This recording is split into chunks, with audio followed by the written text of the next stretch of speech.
नमस्कार मित्रांनो, मी प्रदीप गिरी. आपल्या पॅरामेड शिक्षण या मराठी युट्यूब चॅनलमध्ये आपल्या सर्वांचं स्वागत आहे. तर पहा, जसे की सर्वांनाच माहित आहे की अशा प्रकारच्या लेव्हेंडर, ब्ल्यू किंवा पर्पल कलर्ड कॅप असणाऱ्या अँटीकॉग्युलेटेड ट्यूब्सचा यूज आपण लॅबोरेटरीमध्ये कशासाठी करतो किंवा या ट्यूब्स मध्ये कोणता अँटीकॉग्युलंट असतं.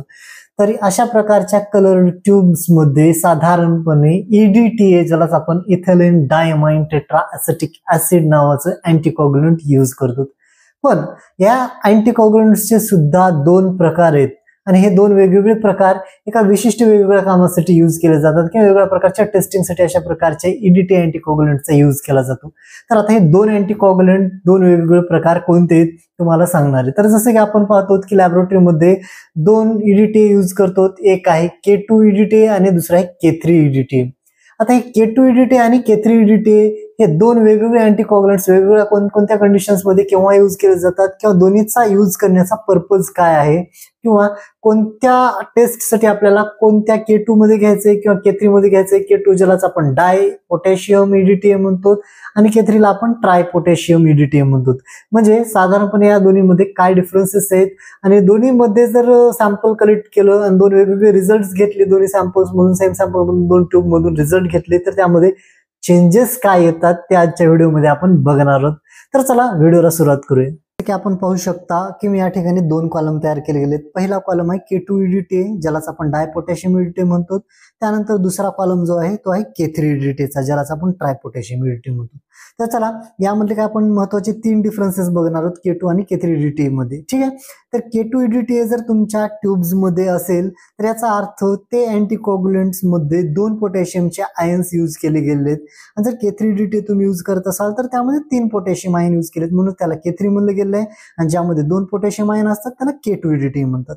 ओके. त्याच्यानंतर दुसरा जो महत्वाचा फरक आहे त्यामध्ये K2 EDTA खास करून हे जे अँटीकॉग्युलंट यूज केले जाते तुमच्या वायल्स मध्ये किंवा टेस्ट ट्यूब्स मध्ये, त्यामध्ये पावडर फॉर्म मध्ये ह्या अँटीकॉग्युलंटचा यूज केला जातो किंवा बऱ्याच वेळेस ड्राय स्प्रेचा यूज केला जातो कलेक्शन ट्यूब्स मध्ये. ठीक आहे.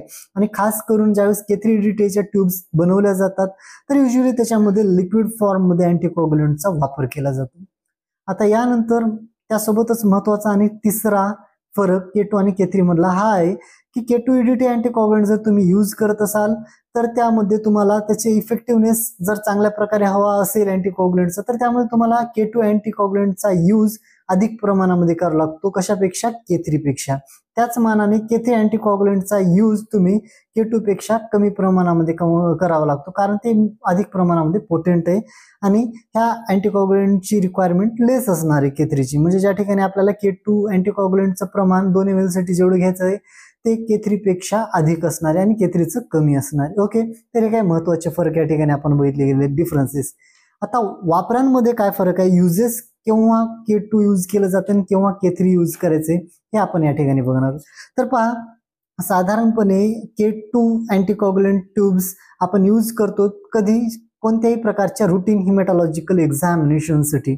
आता कोणत्या हेमॅटॉलॉजिकल एक्झामिनेशनसाठी यूज करतो तर आपण जवळपास संपूर्ण एक्झामिनेशन यामध्ये हेमॅटॉलॉजिकल करू शकतो, जसे की ब्लड ग्रुप असेल, हिमोग्लोबिन एस्टिमेशन असेल, RBCs count, WBCs count, platelets count, ESR test असेल, अशा प्रकारच्या काही एक्झामिनेशन्स आपण या ठिकाणी करू शकतो.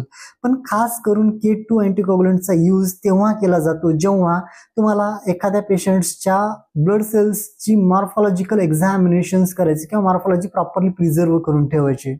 आता मॉर्फॉलॉजिकल एक्झामिनेशन्स म्हणजे काय? ज्यावेळेस तुम्ही CBC टेस्ट करता, CBC ऑटोमेटेड सेल काउंटर वरती केला तर ठीक आहे, पण ज्यावेळेस तुम्हाला स्मेअर एक्झामाइन करायचे, सेलची एखाद्या RBCची WBCची साईज, शेप तुम्हाला ऍक्च्युअली जशाच तसं जर तुम्हाला एक्झामाइन करायचं असेल तर त्यावेळेस तुम्हाला K3 पेक्षा K2 यूज केलेलं त्या ठिकाणी मी चांगल्या प्रकारे तुम्ही एक्झामिनेशन्स करू शकता किंवा K2 चा यूज तुम्ही केलेलं योग्य असेल. त्याचं कारण असे की K2 EDTA तुमच्या ब्लड सेल्सच्या मॉर्फॉलॉजीला डिस्टर्ब करत नाहीये. ओके.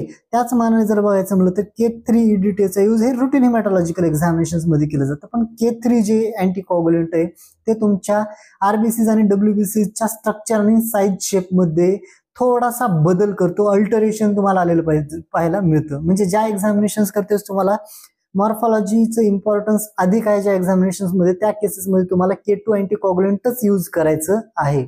Okay, K3 टाळायचे. जर तुम्हाला मॉर्फॉलॉजिकल एक्झामिनेशन करायचे नाहीत त्या केसेसमध्ये तुम्ही K3 अँटीकॉग्युलंट यूज करू शकता, जसं की ब्लड ग्रुप असेल, हिमोग्लोबिन एस्टिमेशन, ESR असेल, अशा प्रकारच्या एक्झामिनेशन्स मध्ये. ठीक आहे. आता युजेस मध्ये दुसरा महत्वाचा फरक या ठिकाणी काय म्हणलं गेलं, K2 अँटीकॉग्युलंट्स आपण केव्हा यूज करतो, often used in molecular diagnosis such as PCR and due to lower potassium ions in contamination risk. तर साधारणपणे जर पाहायचं म्हणलं तर तुम्ही जर काही मोलिक्युलर एक्झामिनेशन जर त्या हिमॅटॉलॉजिकल एक्झामिनेशनच्या माध्यमातून करणार असाल, जसे की PCR असेल, तर अशा प्रकारच्या एक्झामिनेशनसाठी तुम्ही K2 अँटीकॉग्युलंटचा यूज करायचा त्या ब्लड सॅम्पलला प्लॅटफॉर्म होण्यापासून वाचवण्यासाठी. ठीक आहे, जेणेकरून ते मोलिक्युलर एक्झामिनेशन्स मध्ये अधिक चेंजेस आणणार नाही, कारण पोटॅशियमचा लेवल यामध्ये कमी आहे आणि कंटॅमिनेशनची रिस्क थोडीशी कमी होणार आहे. ठीक आहे, कारण K3 मध्ये कंटॅमिनेशनची रिस्क अधिक असणार आहे, त्यामुळे तुम्हाला त्या ठिकाणी मोलिक्युलर एक्झामिनेशनसाठी PCR सारख्या एक्झामिनेशनसाठी K3 अँटीकॉग्युलंटचा यूज टाळायचे. पण K3 अँटीकॉग्युलंटचा यूज तुम्ही रुटीन हिमॅटॉलॉजिकल CBC टेस्ट करण्यासाठी करू शकता. जर सेल काउंटरवरती ऑटोमेटेड अनालायझर वरती जर तुम्ही टेस्ट करत असाल तर त्या केसेसमध्ये तुम्ही K3 टेस्ट ट्यूबचा यूज करू शकता. ओके, त्याच्यानंतर युजेस झाल्यानंतर आपल्याला पाहायचं की ऍडव्हान्टेजेस काय आहेत. तर आता KT अँटीकॉग्युलंट जर यूज करत असाल तुम्ही, तर डायपोटॅशियम अँटीकॉग्युलंटच्या यूज मध्ये सर्वात महत्वाचा ऍडव्हान्टेजेस म्हणजे महत्वाचा फायदा यामध्ये काय आहे, की यामध्ये काय म्हणलं गेलं तर पहा, causes less cellular shrinkage and morphological changes. तर साधारणपणे जे सेल्युलर श्रिंकेज आहे म्हणजे सेल्स मध्ये असणारे जे फ्लुइड्स आहेत ते K3 अँटीकॉग्युलंट्स मधून बाहेर पडतात त्याचा यूज केला तर, त्यामुळे शेप मध्ये चेंजेस होतात, साईज मध्ये चेंजेस होतात. पण K2 जर यूज केला तर त्यामध्ये मॉर्फॉलॉजिकल चेंजेस खूप कमी प्रमाणामध्ये होतात किंवा नाहीच्या बरोबर होतात. ठीक आहे, म्हणजे जसं मी तुम्हाला पूर्वी सांगितले की K2 अँटीकॉग्युलंट तुम्हाला मॉर्फॉलॉजी एक्झामिनेशनसाठी परफेक्ट आहे K3 पेक्षा. ओके, त्या उलट जर तुम्ही K3 यूज केला तर त्याचे ऍडव्हान्टेजेस काय आहेत, K3 अँटीकॉग्युलंट जर यूज करत असाल तर ते मोर एफिशियंट आहे, जेणेकरून जर आपण जर पाहायचं म्हणलं तर स्मॉलर व्हॉल्यूमसाठी. म्हणजेच या ठिकाणी पहा, जर व्हॉल्यूमचं जर प्रमाण तुम्हाला अँटीकॉग्युलंटचं कमी यूज करायचं असेल तर तुम्ही K3 अँटीकॉग्युलंट यूज करू शकता. ओके, देन दुसरा ऍडव्हान्टेजेस आहे K2चा, better for test requiring preserved cell morphology. म्हणजे तोच पॉईंट या ठिकाणी रिपीटिव्ह आलेला आहे. म्हणजे सेलची मॉर्फॉलॉजी जर प्रॉपरली तुम्हाला प्रिझर्व्ह करून ठेवायचं असेल, म्हणजे मॉर्फॉलॉजिकल चेंजेस होऊ नयेत त्या सॅम्पलमधून असं जर तुम्हाला वाटत असेल तर KT अँटीकॉग्युलंटचा यूज करायचा आहे. त्यासोबतच KT अँटीकॉग्युलंटचा महत्वाचा आणखीन एक फायदा आहे, यामध्ये म्हणलं गेले lower contamination risk in molecular test. जर त्या सॅम्पलमधून कुठल्याही प्रकारच्या मोलिक्युलर एक्झामिनेशन्स करायचे असतील तर तुम्हाला त्या ठिकाणी KT अँटीकॉग्युलंटचा यूज करायचा आहे. देन K3 अँटीकॉग्युलंटचा यूज करण्यापाठीमागे एक महत्वाचा फायदा असा आहे की convenient liquid from easy use म्हणलं गेले. म्हणजे एक लक्षात घ्या, आता या ठिकाणी K3 अँटीकॉग्युलंट यूज केला तर ते लिक्विड फॉर्म मध्ये असतं अधिक प्रमाणामध्ये, जेणेकरून ते ब्लड मध्ये लवकर डायल्यूट होतं, लवकर मिसळलं जातं आणि लवकर क्लॉट फॉर्मेशनला प्रॉपरली ते थांबवतो. पण K2 अँटीकॉग्युलंट जर यूज केला तर ते पावडर फॉर्म मध्ये असल्यामुळे लवकर डिझॉल्व्ह होणार नाही, त्याला जास्त वेळ आपल्याला मिक्सिंग करण्याची गरज पडू शकते. ओके, आता हे आपण काही फायदे बघितले तर त्याचे डिसएडव्हान्टेजेस सुद्धा आपण बघणार आहोत. जसे की फायदे असतात तसेच काही तोटे पण असतात. तर K2 अँटीकॉग्युलंट जर तुम्ही यूज करत असाल, डायपोटॅशियम यूज करत असाल तर K2 मध्ये काही डिसएडव्हान्टेजेस आहेत, एक दोन ते आपण बघूया. तर पहिला डिसएडव्हान्टेजेस आहे K2 मध्ये, यामध्ये म्हणले की स्लाइटली लेस पोटेंट रिक्वायरिंग मोर व्हॉल्यूम. म्हणजे या ठिकाणी K2 अँटीकॉग्युलंटचा यूज अधिक प्रमाणामध्ये म्हणजे अँटीकॉग्युलंट वापरावं लागतं आपल्याला. 2 ml मध्ये जर आपल्याला K2 अँटीकॉग्युलंट जर तुम्ही यूज करत असाल तर प्रत्येकी एका ml ब्लडसाठी 1.8 mg एवढं आपल्याला यूज करायची गरज पडते त्या ठिकाणी. त्याच मानाने जर पाहायचं म्हणलं तर आणखीन एक डिसएडव्हान्टेजेस आहे K2चा, तो म्हणजे may need to be dissolved if provided in powder form. म्हणजे जर त्या K2 ट्यूब मध्ये जर तुम्ही ब्लड घेतला असाल तर तुम्हाला थोडंसं K3च्या मानाने अधिक वेळ मिक्सिंग करावं लागतं, कारण पावडर फॉर्म असल्यामुळे ते लवकर ब्लड मध्ये डिझॉल्व्ह होत नाही आणि त्यासाठी आपल्याला थोडीशी काळजी घेणं गरजेचं आहे. ठीक आहे, त्यासोबतच K3चे तोटे काय आहेत. K3 जर तुम्ही यूज करत असाल तर त्यामध्ये पहा, पहिला डिसएडव्हान्टेजेस सांगितलं गेलं, can cause slight cellular swelling and potentially affecting cell morphology analysis. जसं मी तुम्हाला पूर्वी सांगितलं होतं की सेलच्या मॉर्फॉलॉजी एक्झामिनेशन्स मध्ये चेंज करतं K3 EDT ट्यूब. ओके, त्यासोबतच सेलमध्ये थोडीशी साईजला सुद्धा शेपला सुद्धा ते अल्टरेशन आपल्याला पाहायला मिळतं.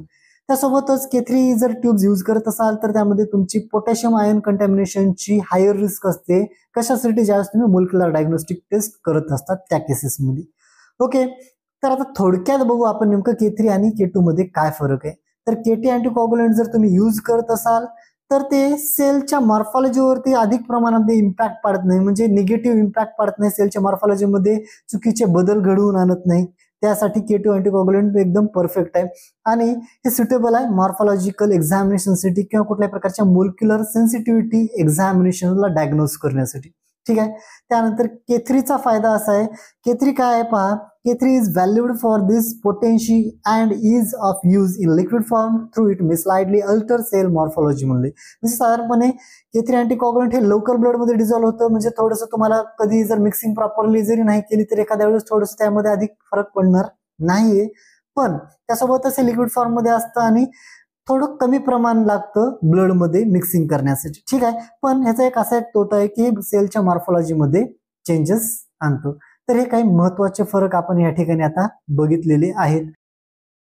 तर अशा प्रकारे आपण आज K2 आणि K3 DTA मधला फरक बघितला आहे आणि दोन्हीचे युजिंग पर्पजेस, त्याचे प्रॉपर्टीज, प्रिन्सिपल काय असतात, ह्या सगळ्या गोष्टी आपण बघितलेल्या आहेत.